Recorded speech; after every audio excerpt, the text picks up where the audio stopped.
So, what do we mean by well-being?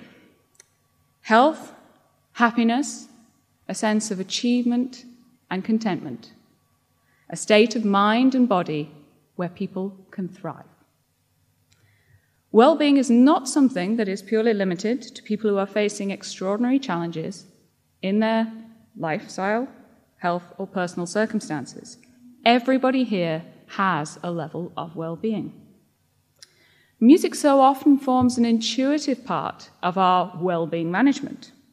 Music to pick us up, music to calm us down, music to heal our sorrows.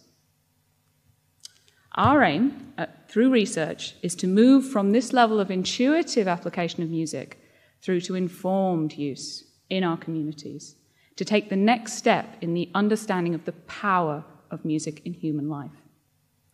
Music already works for us on so many levels, whether it's soothing and teaching our infants, bringing people and communities together, adding spirit to our work and personal endeavors.